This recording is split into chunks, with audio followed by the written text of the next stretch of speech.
Thank you very much. Please. Very importantly, I'd like to begin by saying that we've just reached agreement. The Secretary of Treasury, Steve Mnuchin, with the major airlines, all of our great airlines, to participate in a payroll support program. This agreement will fully support airline industry workers, preserve the vital role airlines play in our economy, and protect taxpayers. Our airlines are now in good shape, and they will get over a very tough period of time that was not caused by them. The United States is continuing to make substantial progress in our war against the virus.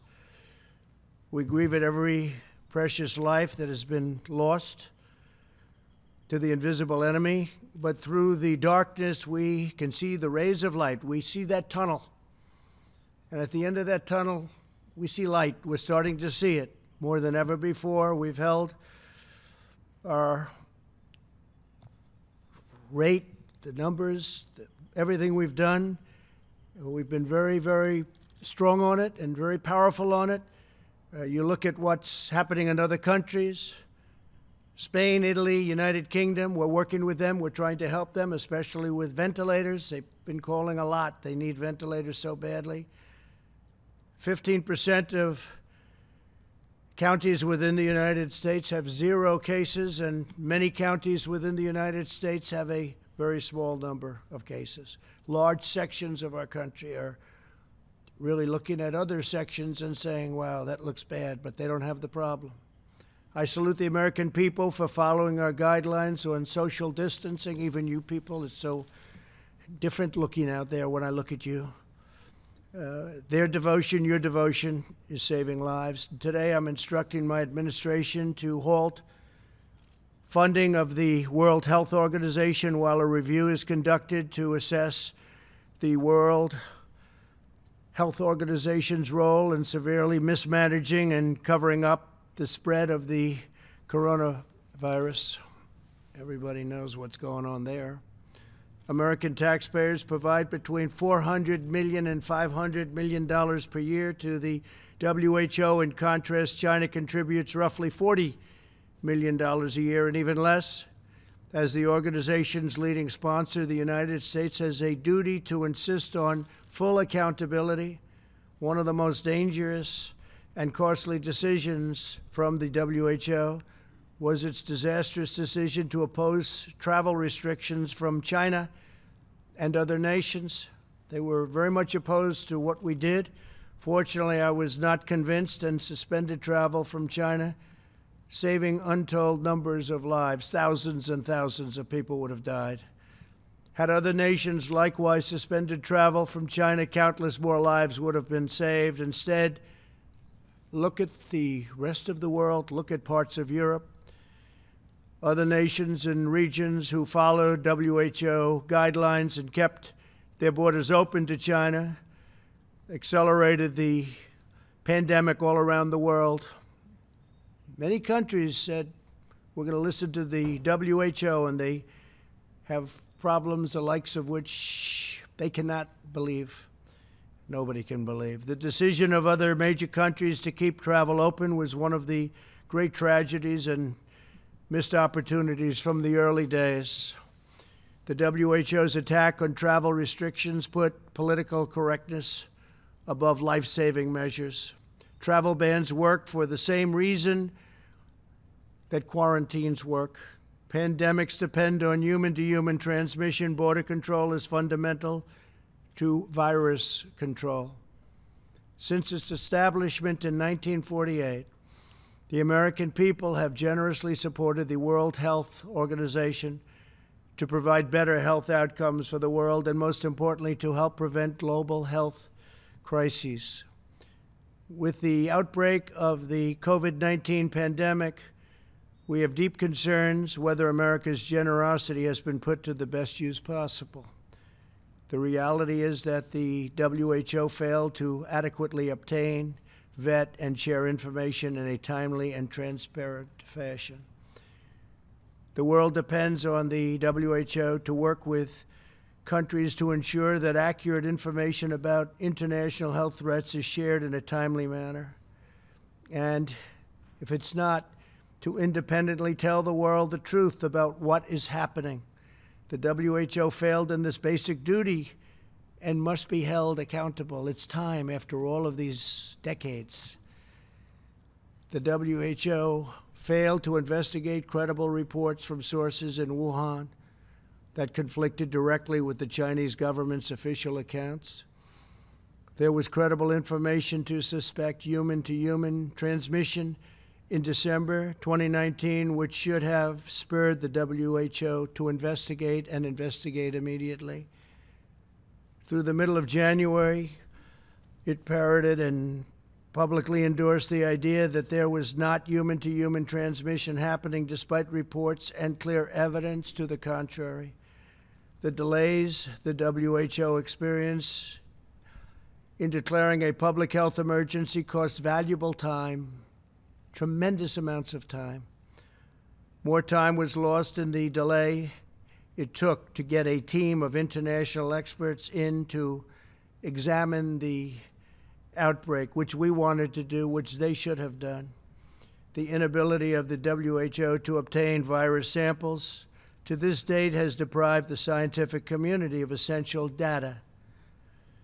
New data that emerges across the world on a daily basis points to the unreliability of the initial reports, and the world received all sorts of false information about transmission and mortality. The silence of the WHO on the disappearance of scientific researchers and doctors, and on new restrictions on the sharing of research into the origins of COVID-19 in the country of origin is deeply concerning, especially when we put up by far the largest amount of money. Not even close. Had the WHO done its job to get medical experts into China to objectively assess the situation on the ground and to call out China's lack of transparency, the outbreak could have been contained at its source with very little death, and certainly very little death by comparison. This would have saved thousands of lives and avoided worldwide economic damage.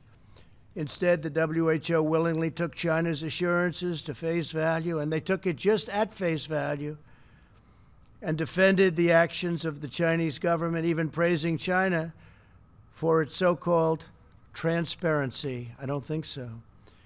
The WHO pushed China's misinformation about the virus, saying it was not communicable and there was no need for travel bans. They told us when we put on our travel ban, a very strong travel ban, there was no need to do it, don't do it. They actually fought us. The WHO's reliance on China's disclosures likely caused a 20-fold increase in cases worldwide, and it may be much more than that. The WHO has not addressed a single one of these concerns, nor provided a serious explanation that acknowledges its own mistakes, of which there were many.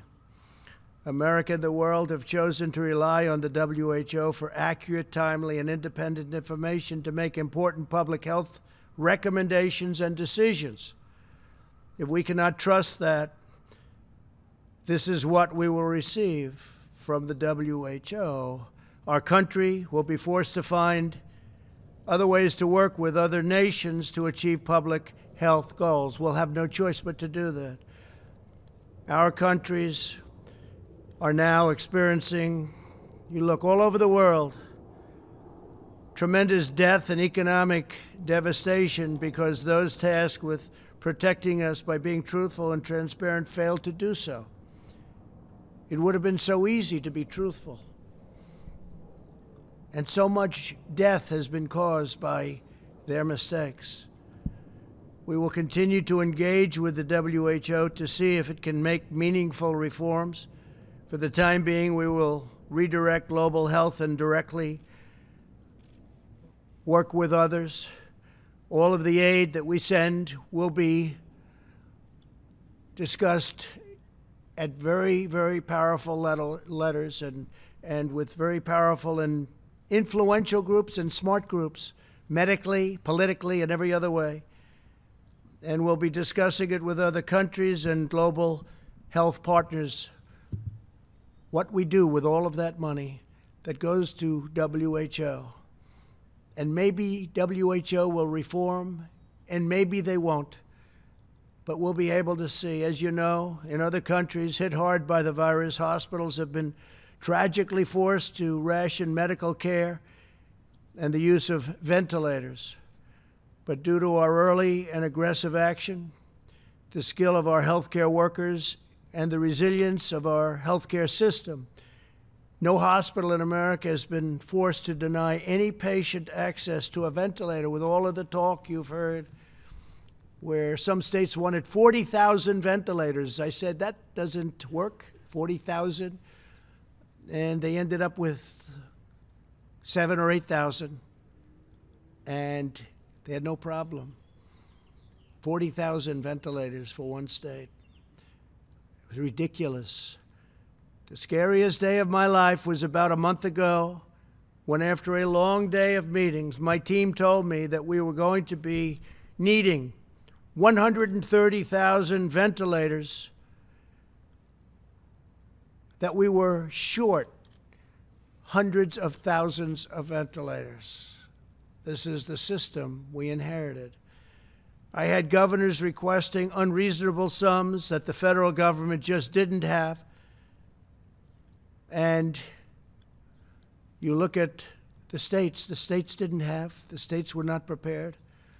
I knew that every person who needed a ventilator and didn't get one would die.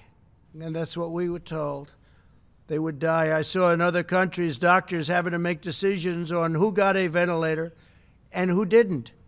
And I knew that this would be a defining challenge of the crisis. Those that didn't get ventilators were said to be in a position only of one alternative, and that was death. Would we be able to prevent Americans from dying because we couldn't get them ventilators? And the ventilators that they needed, and they needed immediately. I instructed my team to move heaven and earth to make sure that this didn't happen. We started to smartly ration and distribute the ventilators that we had and that others had. And I got daily updates on the supply we had from requests coming in and people wanting to have updates. We had a great group of people working on it. I instructed my team to use the Defense Production Act, and the Defense Production Act was used very powerfully, more powerfully than anybody would know. In fact, so powerfully that for the most part, we didn't have to officially take it out. It was a hammer. It was a very powerful hammer in order to manufacture as many ventilators as possible. Last year, America manufactured, from a dead start, 30,000 ventilators. And this year, the number will be over 150,000 ventilators. It could be as high as 200,000, far more than we'll ever need. So we'll be able to stockpile. We'll be able to talk to states about stockpiling. These are high-quality ventilators. We had a choice. We could do inexpensive, less productive ventilators, or high quality. We've done a high quality ventilator. So we should have anywhere from 150 to 200,000 ventilators. In addition to that, we have 10,000 ventilators right now in the federal stockpile, ready to move. Should we need them? We might not.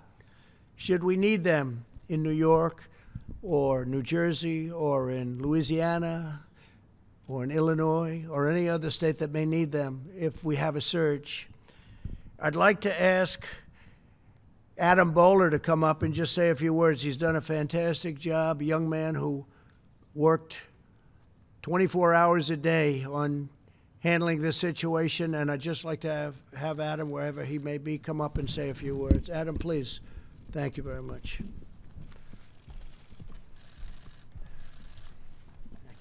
Thank you. Thank you, Mr. President.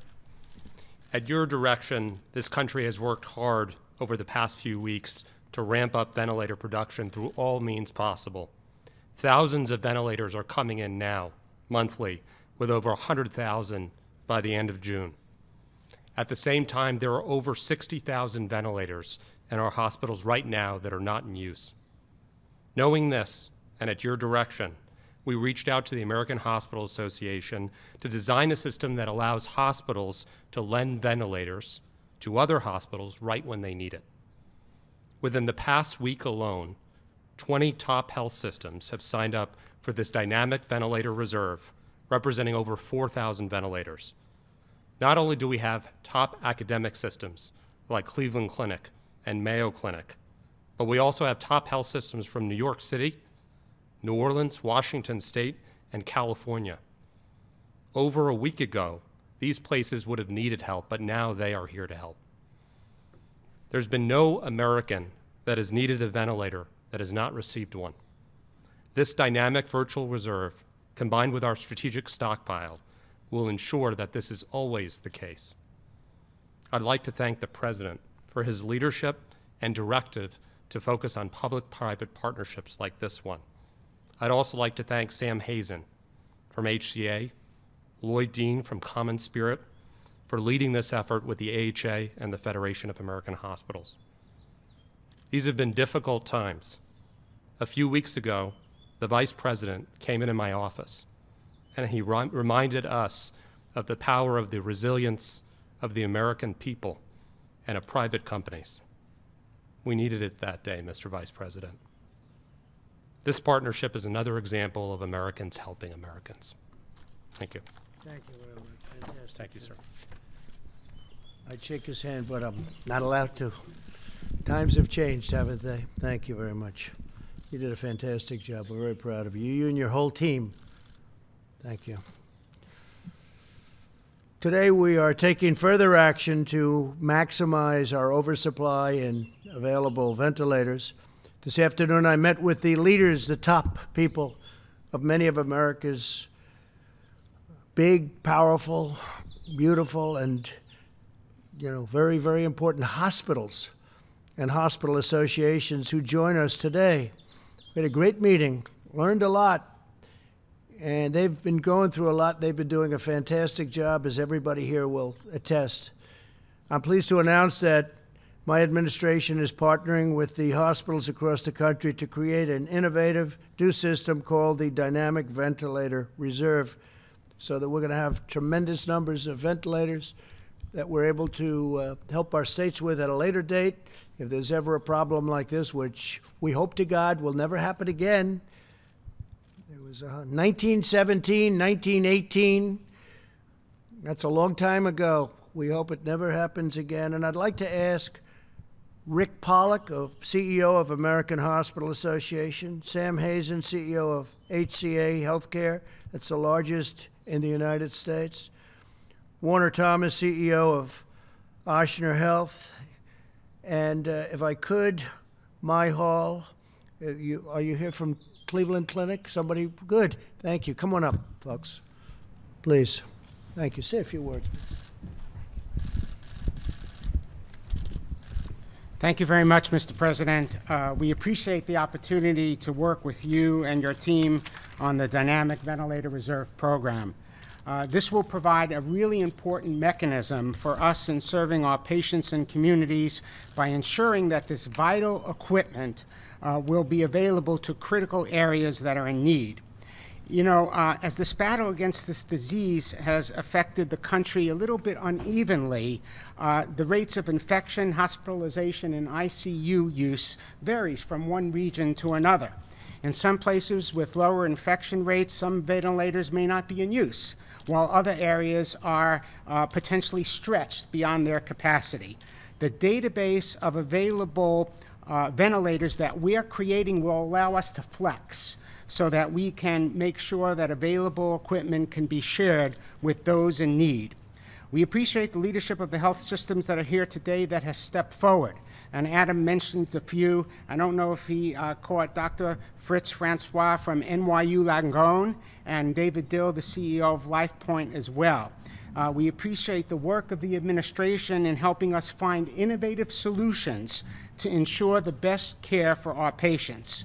We'll continue to work with hospitals and health systems across the country to add to this reserve further.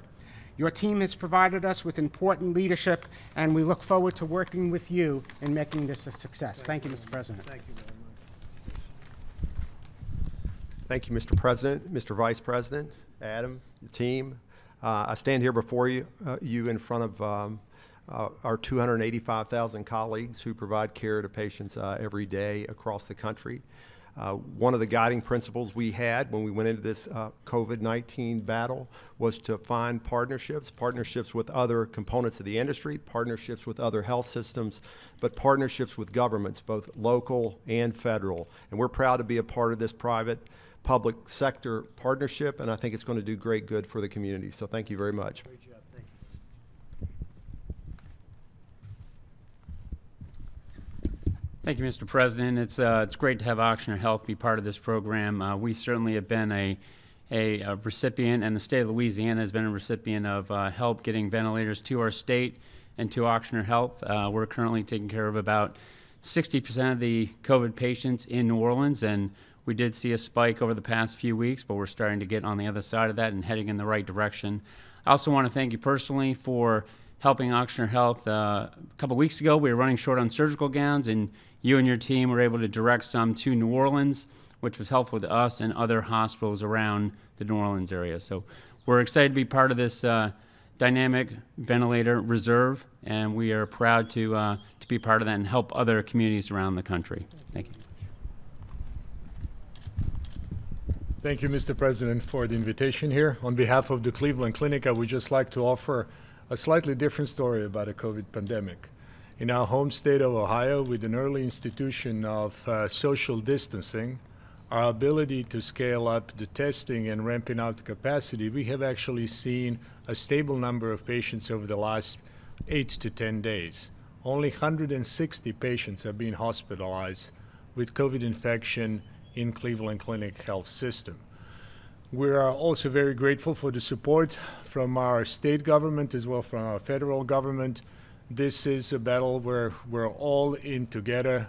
We coordinate our efforts, share our resources, and work together as one.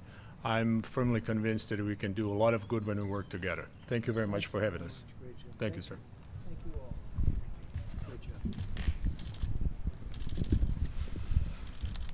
That was a terrific meeting, and thank you all for being here. Thank you very much. The United States has far more ICU beds per capita than any other nation. We have 34.7 ICU beds per 100,000 people, which is the best there is, compared with roughly 12.5 beds per 100,000 in Italy, 11.6 beds in France, 9.7 beds in Spain. Think of that, 34.7 we have. And 6.6 in the UK. There are more than 60,000 ventilators at hospitals and other healthcare facilities that are not in use at this moment. They didn't need them. We got a lot of them out, and they didn't need them. And that's a good thing that they didn't need them. But a lot of good brain power was involved in making a lot of fantastic decisions. I want to thank our Vice President for the task force, and I want to thank all members of your task force on having done an incredible job. You really have done an incredible job. Thank you, Mike, very much. Through this new partnership with the hospitals, unused ventilators will voluntarily lend them where they have unused ventilators. They will voluntarily lend those ventilators to other hospitals and other areas of greater need. Within the last several days, more than 20 of our nation's largest health systems have already pledged more than 4,000 ventilators should we need them. And I've been told that if they needed more, there are more there. We're going to be helping very soon when the supply really starts pouring in, which started, but will really start about less than a month. We're going to be helping other countries, and they need it very badly. They have no chance without these ventilators. They have to have ventilators. As we continue our medical war against the virus, the FDA has now authorized the first test developed by researchers from Rutgers University that can use saliva from patients. It's the first one. These tests can be self-administered by patients in healthcare settings, which will reduce exposure for medical workers and save personal protective equipment. Rutgers will begin processing 10,000 tests daily. So by using saliva, that's the first, they'll be able to do things in terms of speed and ease that we haven't been able to do before. So a lot of great innovation is taking place during this period of time, and that's innovation. I call it innovation under pressure. There's a big difference. Innovation under pressure, right? Cleveland Clinic knows all about that. As we prepare for the next phase of this great struggle, we must also do everything in our power to restore prosperity for the American worker. There's tremendous interest and excitement surrounding the administration's efforts to get the economy roaring once again, and I think it's going to roar once it gets open. I think it's going to go up tremendously. You see what's happening with the stock market already, because a lot of the very smart financial people, the great minds, they're looking at the stock and they're saying, well, because what they're really seeing is how we're doing. If we weren't doing well, the market wouldn't be at a level that it is today. They have a lot of confidence that we're doing the right thing and that our country is going to be open soon and our country is going to be booming.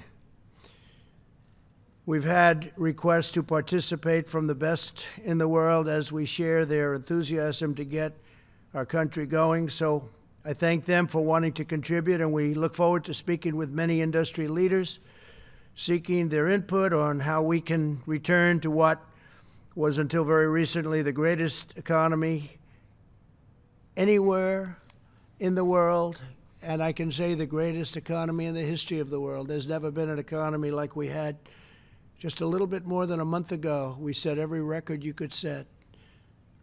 More people working than we've ever had working before, almost 160 million. The best unemployment numbers we've ever had, and the best employment numbers we've ever had. Everybody was doing well. Stock market at a record. 142 days it hit a record. And I think we're going to top those records, okay? And I think we're going to top them soon, once we get rid of the invisible enemy, which will happen. The plans to reopen the country are close to being finalized, and we will soon be sharing details and new guidelines with everybody. I will be speaking to all 50 governors very shortly, and I will then be authorizing each individual governor of each individual state to implement a reopening and a very powerful reopening plan of their state at a time and in a manner as most appropriate. The day will be very close because certain states, as you know, are in much different condition and in a much different place than other states. It's going to be very, very close, maybe even before the date of May 1st. So that will be for some states. Actually, there are over 20 that are in extremely good shape, and we think we're going to be able to get them open fairly quickly, and then others will follow. The federal government will be watching them very closely, and we'll be there to help. We'll be there to help in many different ways, as we've been, where we built hospital beds at a number that nobody's ever seen before, where we did the ventilators that we just discussed at a level that nobody's ever seen before. Nobody can even believe. Other foreign countries, even powerful countries, can't believe what we were able to do with ventilators. Big, powerful countries, big producing countries can't believe what we were able to do. We will hold the governors accountable. But again, we're going to be working with them to make sure it works really well. Now, we have a list of people that I'll be speaking to over the next very short period of time, in many cases tomorrow. We're going to have elected officials, and we'll be submitting that list to you within the next 24 hours. But we have a list of different industries that I'll be discussing by meeting by telephone because we don't want people traveling right now. The American Farm Bureau Federation, Zippy Duval, Cisco Systems, Tyson Foods, Purdue Farms, Cargill, Archer Daniels, Midland Company, Corteva, Tractor Supply Company, Seaboard Corporation, Grimway Farms, Mount Air Farms, and others in the agricultural business. In banking, it's Bank of America. Brian Moynihan's been great. J.P. Morgan Chase, Jamie Dimon, Goldman Sachs, Citigroup, Wells Fargo, U.S. Bancorp, Morgan Stanley, James Gorman, Grand Rapids State Bank, Southern Bancorp, all great institutions with lots to say and lots of good ideas. And if you look at how Paycheck has been working out, the numbers are incredible, and I hope Congress is going to be able to supplement the amount of money going to our workers. I hope they're able to get that done very quickly because it's been an incredible success. And many are already spending that money, and the money's been distributed at numbers that nobody believed possible for this short period of time. It was only a week ago. But a lot of money has been distributed already. It's going to keep our small businesses open. The Construction Labor Workforce International Union of Operating Engineers, Jim Callahan. North America Building Trades Union, Sean McGarvey. These are a lot of friends of mine. Laborers International Union of North America, Terry O'Sullivan. International Brotherhood of Teamsters, James Hoffa. National Electrical Contractors Association, David Long. Bechtel, Floor. National Association of Home Builders. Association of Builders and Contractors. Associated General Contractors. Richard Trumpka, AFL-CIO. G.H. Palmer. So these are some of the unions, pretty much almost all of the ones that will be on the line. In defense, we have Lockheed Martin, Honeywell, Northrop Grumman. These are all the top of each company, CEOs, chairmen, presidents. Raytheon, General Dynamics. Energy, we had a tremendous success recently with energy over the weekend. It finished with tremendous credit going to Russia and Saudi Arabia, and it could be as much as 20 million barrels a day, a cut, so that we can get rid of some of the tremendous excess oil that's been produced because of the fact that the virus just knocked out almost 50% of the business. It's been an amazing achievement. Some people say one of the biggest oil deals ever made, maybe the biggest oil deal ever made, they're saying. I didn't know that. But we were involved in getting that done, and it was very important. We're going to save hundreds of thousands of jobs for our energy industry, Texas and North Dakota, Oklahoma, all of our different energy states. It's great. So we're very happy about it. I want to thank everybody. We had it's called OPEC Plus. That's OPEC Plus, meaning some nations outside of OPEC. And I also want to thank the president of Mexico because he was terrific. He showed great dexterity and flexibility in getting the deal done. We want to thank him very much. On the energy front, we had ExxonMobil, Continental Resources, Chevron, Southern Company, Alabama Power, ConocoPhillips, Occidental Petroleum, Kinder Morgan, Hess Corporation, Perot Group, and a few others, big ones, great ones. Financial services, we have Blackstone, Stephen Schwarzman, Paulson and Company, John Paulson, Citadel, Ken Griffin, Elliott Management, Paul Singer, Vista Equity Partners, Robert Smith, Fidelity Investments, Abigail Johnson, MasterCard, Visa, Chubb, Sequoia, Stevens, Warren Stevens, great. Charles Schwab, Chuck Schwab, will be here by phone. Food and Beverage, National Restaurant Association, McDonald's, Darden Restaurants, Coca-Cola, Pepsi-Cola, Chick-fil-A, Subway, Bloomin' Brands, Yum Brands, Papa John's, Wendy's, Waffle House, Starbucks, Wolfgang Pup, Thomas Keller, Jean George, my friend Jean George, and Danielle. You know them. From the transportation world, FedEx, Fred Smith, a legend. United Airlines, Oscar Munoz. UPS, David Abney. JB Hunt. YRC Worldwide. Crowley Maritime. Incredible, big, powerful shippers and transportation companies. In telecommunications, we have the legendary John Malone of Liberty Media, Verizon, T-Mobile, Charter Communications, and Brian Roberts of Comcast. Thank you all very much.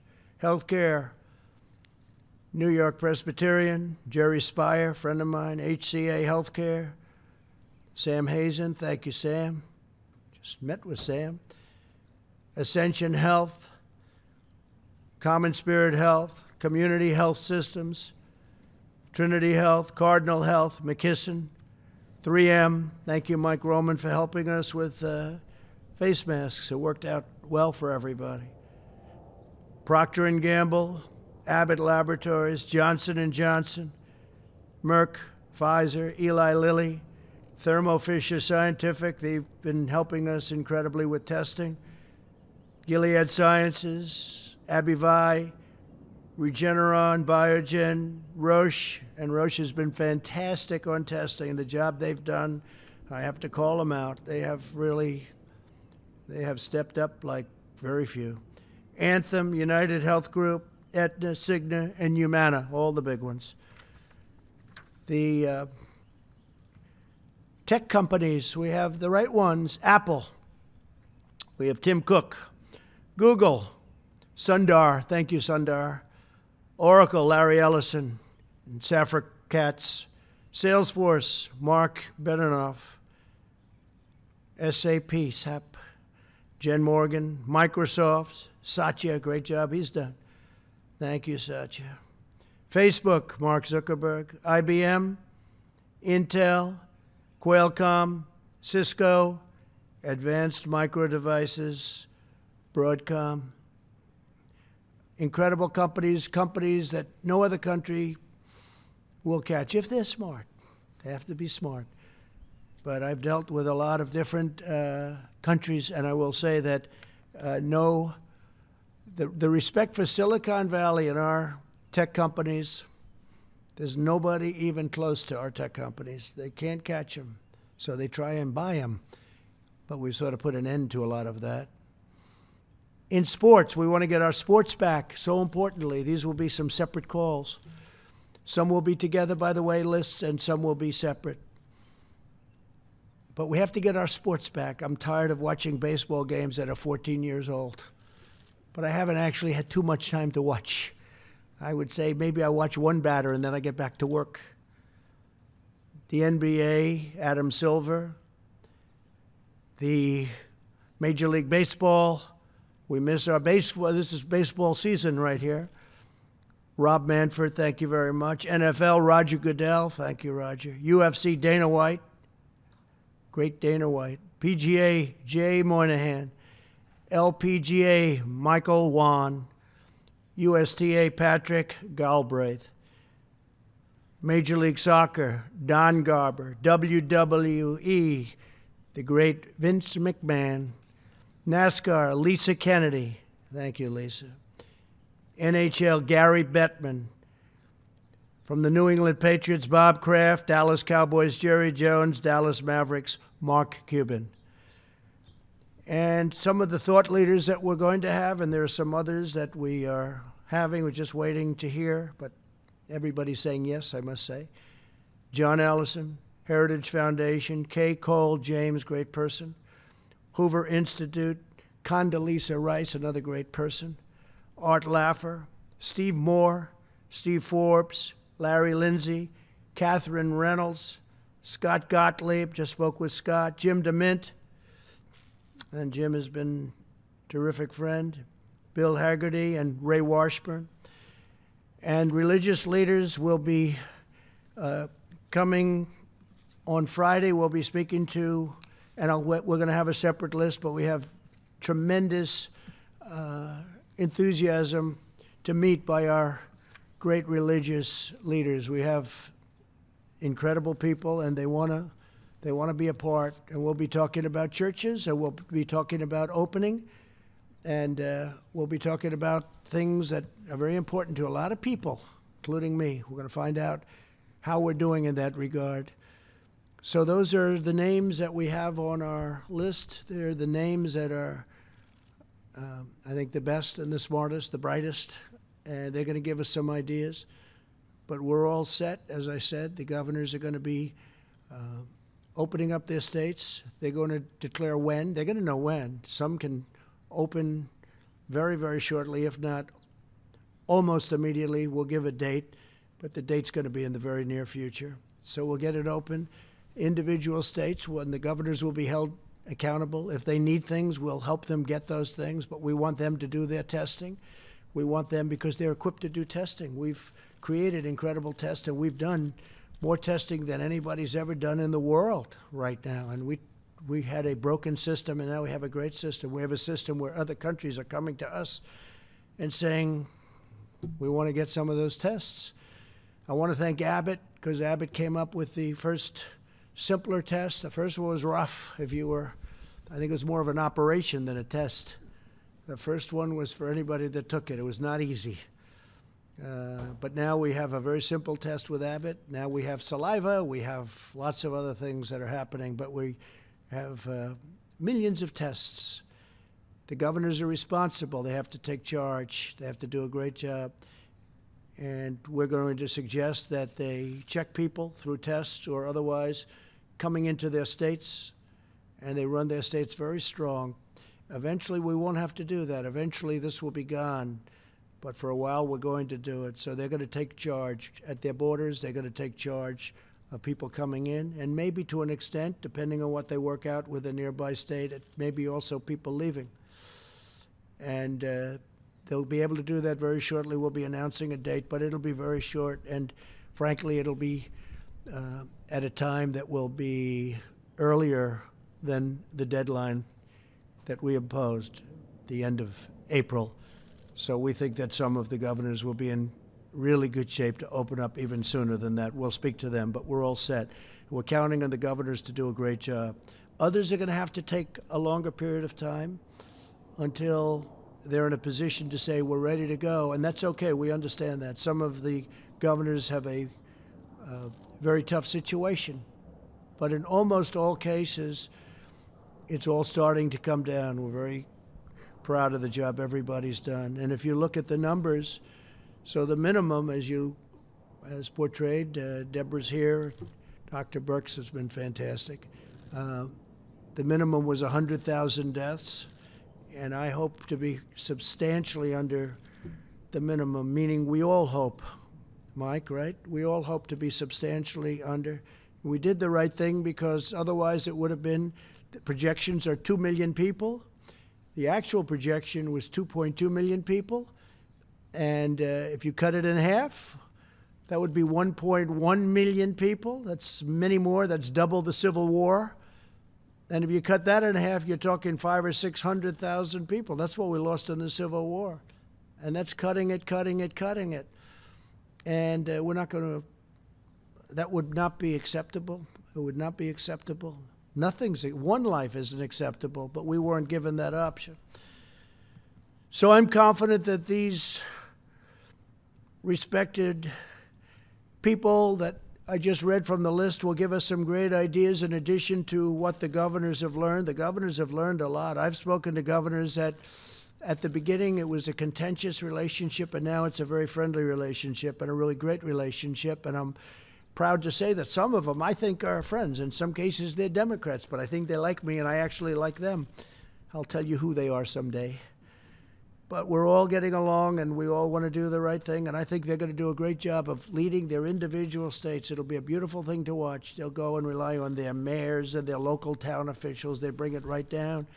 And Washington shouldn't be doing that. We can't be thinking about a Walmart parking lot that's 2,000 miles away where we're doing testing, but a governor of a state can, and a mayor can, and right down the line. So it's going to be, I think it's going to be a terrific system. And if we're unhappy with the state, we're going to let them know we're unhappy. And if they're not doing the job and they can't get the job done, and for some reason things are happening that we're not going to like the numbers are heading in a wrong direction, we'll have to do something that's very serious. We'll have to maybe close them up and start all over again. But I don't think we're going to have to do that. I think the governors are going to come out at a time that, and these will be individual dates, and the governors are going to come out at a time when they're ready. Some can come out very, very shortly. And we look forward to watching that process. I think it's going to be a very beautiful process. Our discussions will focus with the people that we're dealing with on rejuvenating the economy and always health, always health. Health and life living is number one. But the rejuvenated economy, and I think it's going to go quickly, we'll be utilizing our robust testing capacity for the governors. We'll be giving them what they need if they don't have it themselves. We hope by now they'll be able to have it themselves. We were hoping they would have had it themselves early on, but they weren't.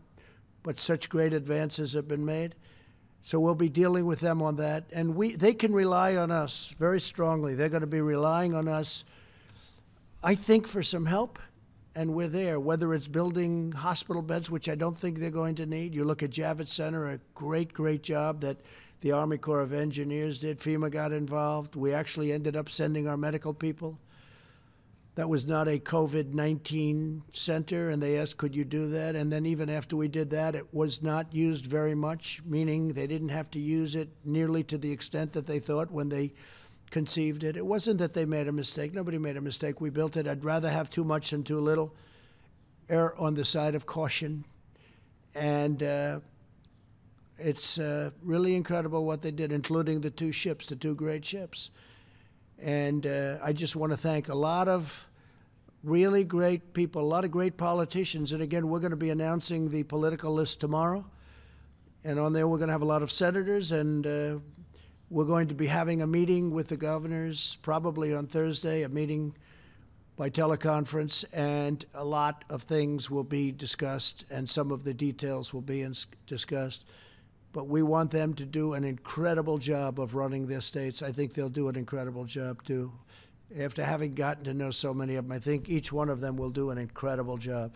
And again, the federal government is there. We have ventilators if they need them. We have beds if they need them. We have hospitals if they need them. We have a testing capacity that's now second to none, where, again, other countries are calling us. Countries that you thought were doing well are calling us for help on testing. So we're there to help. And with that, if you have a few questions, we'll take them. And if not, that would be okay, too. Yeah, go ahead, please, Jeff. Mr. President, two questions. First, on your announcement about the WHO, I understand your grievances with them, but can you address why it is the correct time to do this now in the middle of a Well, we're going to be dealing with countries, and we're going to be dealing with leaders of different parts of the world. We spend $500 million a year. We have for many years, far more than anybody else, including China. And I mean, look, I read off a long list of problems that we have, and we've had problems with them for years.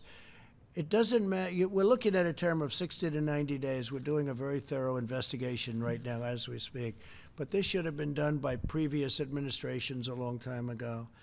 And when you look at the mistakes that were made, all of the mistakes that were made, it's just something we have to look at. And it is very China-centric. I told that to President Xi. I said the World Health Organization is very China-centric, meaning whatever it is, China was always right. You can't do that. Can't do that. Not right.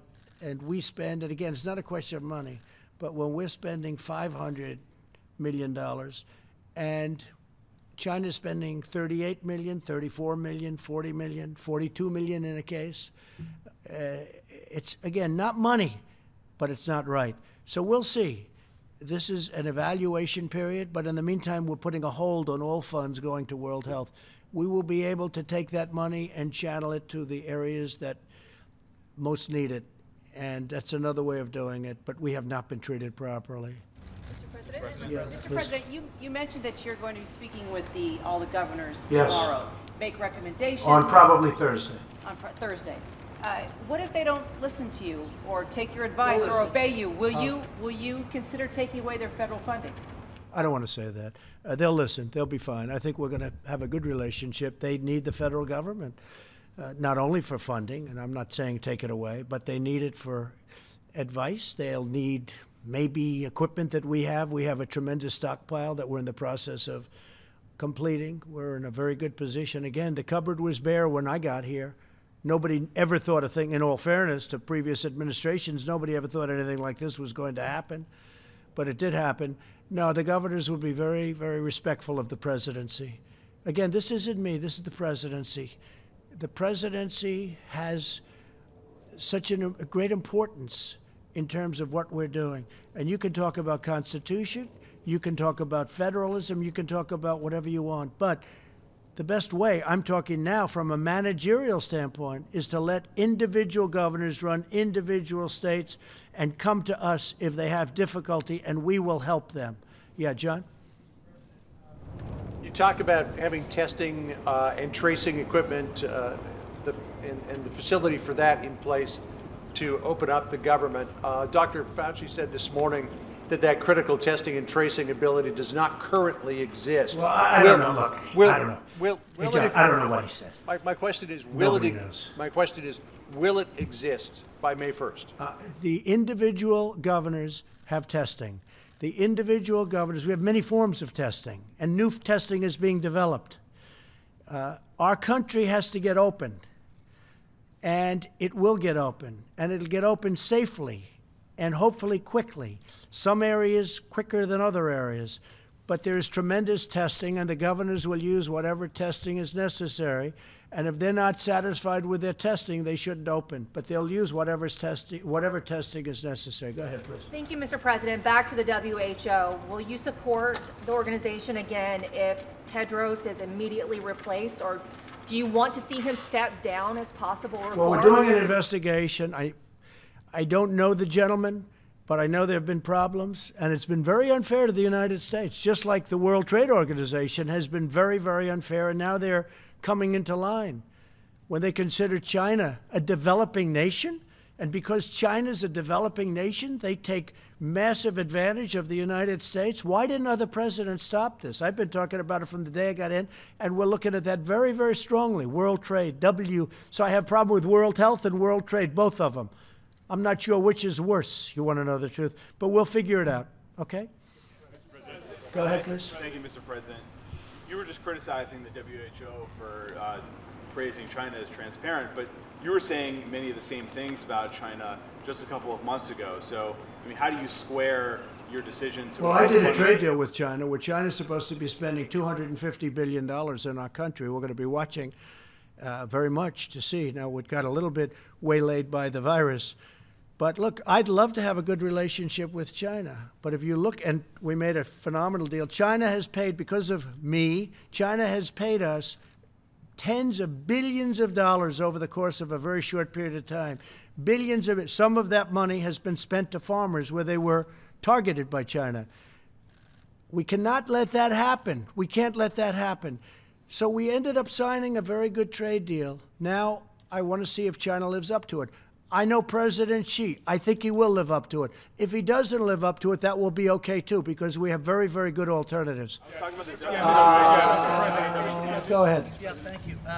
Today, 600,000 cases, 25,000 deaths. I know you want to blame the WHO, but I've spoken to hundreds of people across the country in the last few weeks who say they still can't get tested, and that they aren't social distancing because So they... the governors, So Excuse me. I know your question. You ready?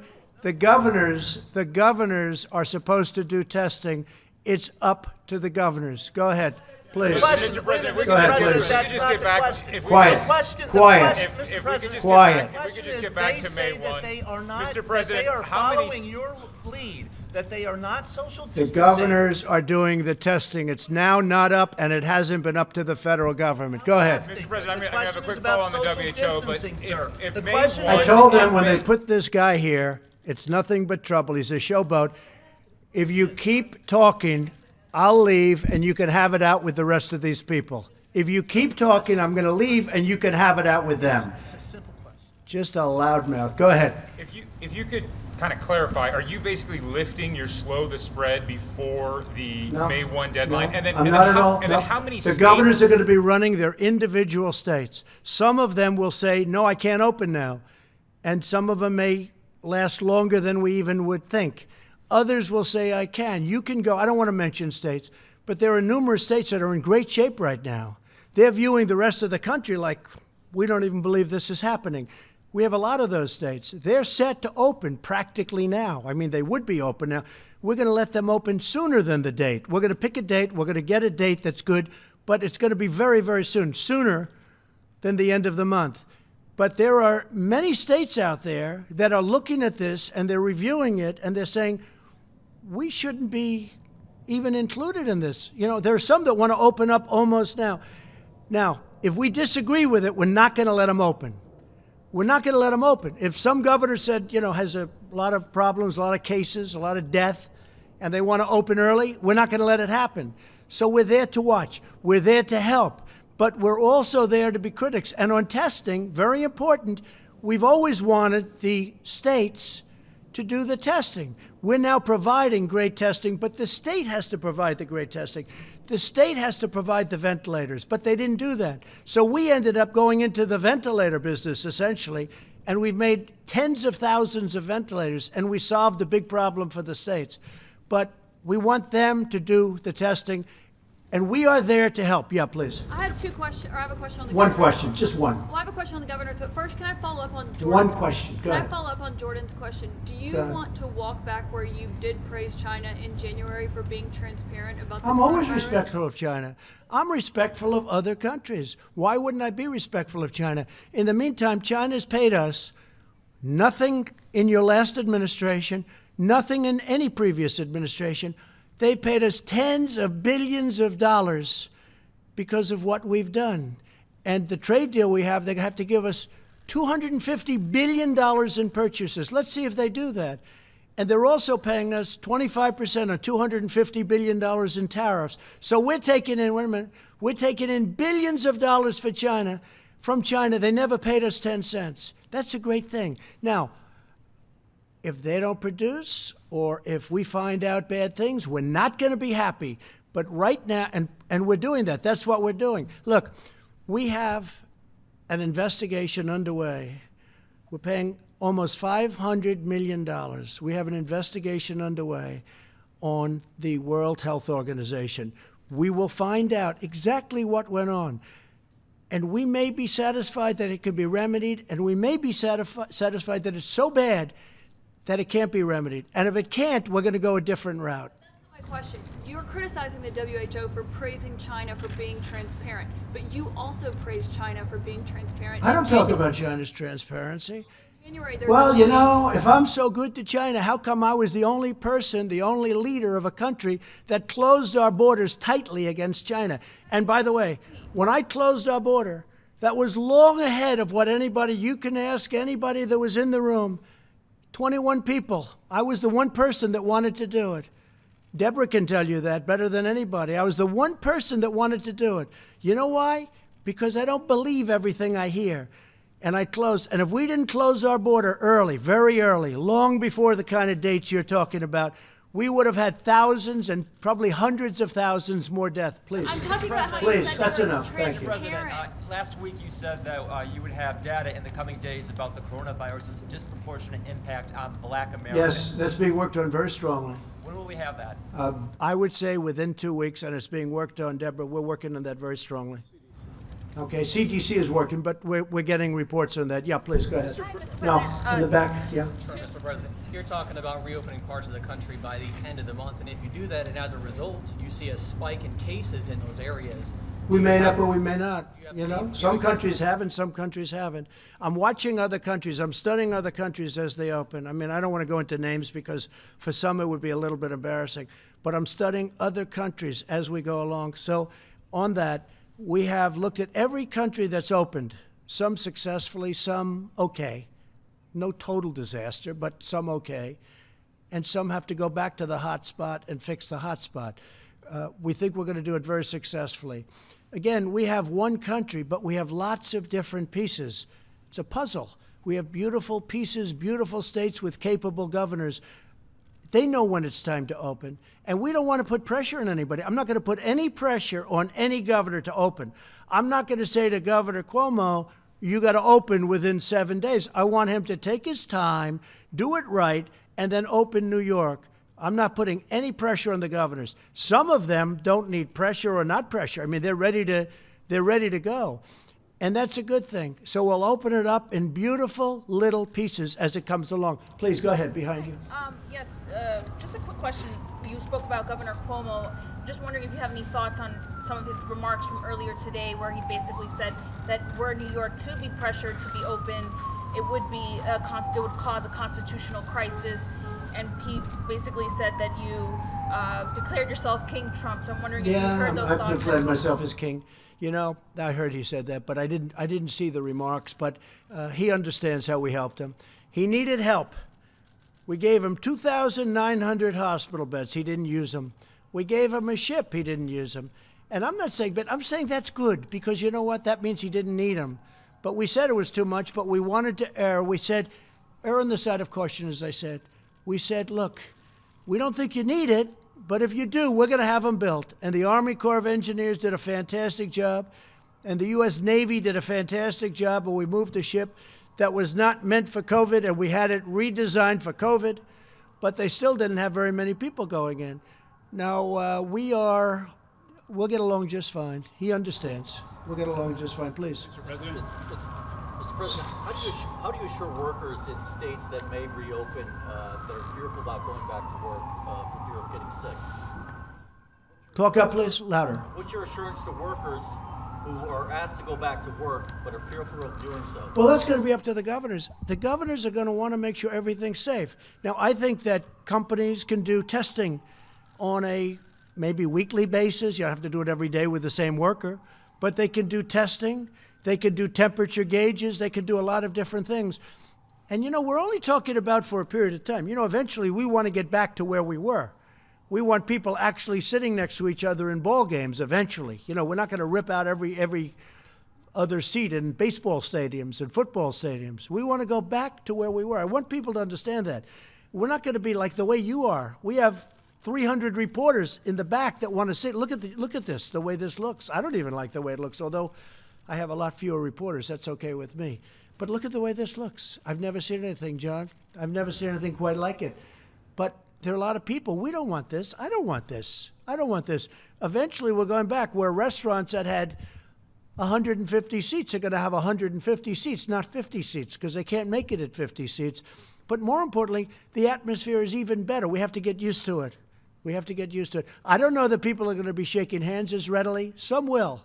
I said to some of the hospital people today, so will people be shaking hands again? And I must say, I was a little surprised. Most of them said probably, because there is some kind of a thing to it. I was never a big handshaker, but when I ran for politics, I said, I think I better start shaking people's hands. Go ahead, John. Mr. President, a couple of financial questions, if I could. Larry Kudlow said this morning that at the current run rate, the Paycheck Protection money will run out very soon. The plan to re-up it is stalled in Congress. What can you do as president to try to move that forward? Well, we're trying to get it done. The problem is the Democrats want to put all sorts of things. Last time they put Kennedy Center in. I hated putting Kennedy Center in. I have great respect for Kennedy Center. But I hated putting it in the bill because it's just not appropriate, right? But they wanted it in for whatever reason. They had their own political reason.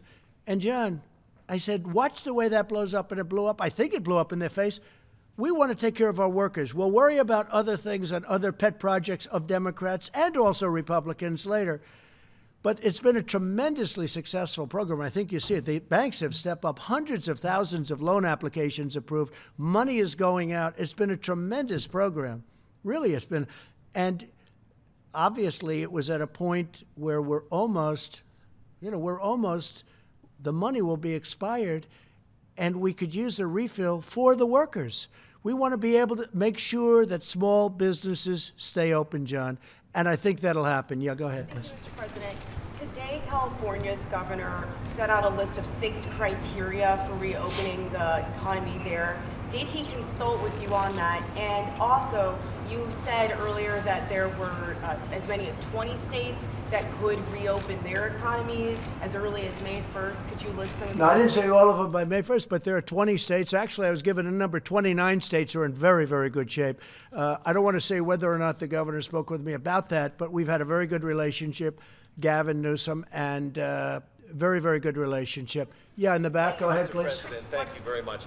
I have two questions. One is from a One person question. who can't- But a person who can't be here, and so I. Who cares? If you can't be here, that's too bad, you know, right? All right. Well, one question that I have is about from the United Nations, an economist, Maximo Torero, says that there's a danger that the food supply could be interrupted during this pandemic, and I wanted to know what you're going to do about Well, that. I think our farmers are incredible. They're producing levels of food like just unbelievable. Our transportation, that's one of the reasons I have the transportation people on the line tomorrow for the delivery of the food. No, we're doing phenomenally with the food, and I will say the stores, Kroger and Walmart, which does a lot of the food, and many of the stores, they seem to be in very good shape, and I haven't heard that at all. We're going to be very strong on food supply. Okay, how about one more question? Go ahead, please. Yes, the death projections that you mentioned earlier are based on full social distancing until the end of Yeah. May.